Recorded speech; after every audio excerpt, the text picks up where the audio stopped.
2000. Freaking Y2K was a big old fucking lie. The millennium has begun. A new millennium, a new century has just begun. And why not start off the century with a solid crime film? The film that we're gonna be talking about today is a film called American Psycho. American Psycho is a horror slasher dark comedy of sorts, and the film is about the character of Patrick Bateman, who's a serial killer, who is a businessman, of course, one of the heads of the business, working and all that stuff with all these business heads and just the douchebaggery all around. And yeah, he's a serial killer, killing a bunch of people, and we're just following his day-to-day life. And yeah, this film is fucking awesome. And yes, this film is pretty fucked up, and it's not the best. This is definitely when it comes to my humor is pretty dark, and his humor fits pretty freaking well, sort of. The film can get pretty funny at times. Yes, it's sick as hell. The film is sick as fuck, but it works. The comedy works just pretty well, for my opinion. But also the fucking horror to it is pretty gnarly, let me tell you. But let's talk about the performances.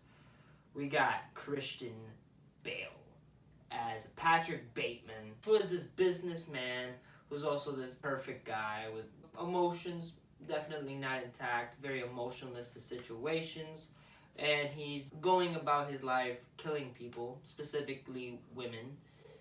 And yeah, his Christian Bale is impeccable in this film. Definitely one of his most entertaining performances in his career, in my opinion. This is the film that just started him out as an actor. He's done films before, but this is the one where it's like, Christian Bale is a force of nature, and it's awesome. And Christian Bale is freaking amazing as Patrick Bateman. One of his iconic roles in his career. Other actors, there's a lot of actors, surprisingly, a lot of famous actors. You got Jared Leto as Mr. Paul Allen. He's also one of a partner of Patrick Bateman, but he's his own guy who's kind of an asshole himself, kind of a douchebag. He's always saying like, oh man, he's always talking about his girlfriend and him like, oh my god, why are we not in fucking, what's this shit called? The fucking restaurant? Dorsia. Why are we not in Dorsia?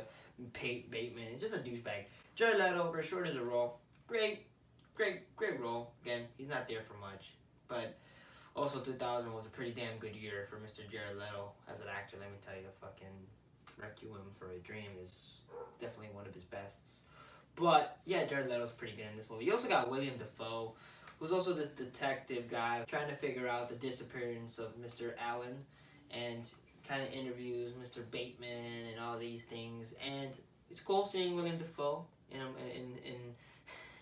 of course, another great year for him during the 2000s. And yeah, it's cool seeing William Dafoe, and he's great as usual. And yeah, other performances, you got Reese Witherspoon. She's in this movie as well. She's great. The girlfriend of Patrick Bateman. She's kind of this girl who's doing her own thing, who's kind of cheating on him, but so they're dating, their friends are their friends, and all that shit. She's annoying in this movie, but in a good way. I thought she was fine. Reese Witherspoon did a great job. Also, just all the actors, man. The supporting actors in this film are just so damn good. This film is very much supporting acting heavy, let me tell you. You got the fucking guy, he's kind of this flamboyant guy who's kind of always on Patrick Bateman, always trying to talk to him. He's great.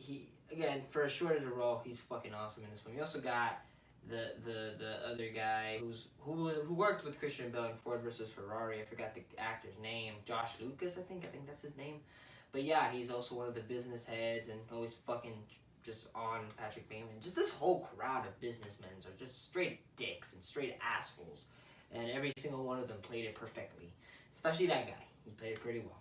And all the acting is pretty well. You also got, the direction of this film. You got Mary Herron, the director, female director. Very interesting for a film like this. Of course, this is based on a book, so she kind of reinterpreted in cinema-wise. And I thought the film was directed very well. Film directed pretty damn well. I thought the direction for the film is damn near top-notch. Very interesting direction. You really don't know what's up with this film. The film is interesting. I'll tell you that. Like, when you're watching the movie, there's a lot of things you're like, okay, is this actually happening? It questions you, and it makes you question your reality, and I thought it worked very well. Writing is fucking impeccable. The writing is just damn near flawless. It's definitely one of the most quotable movies of all time. It's written fantastically. That's what I gotta say. It's written beautifully. And the cinematography is really good. Chemistry between everybody's top tier. I think everybody works very well together.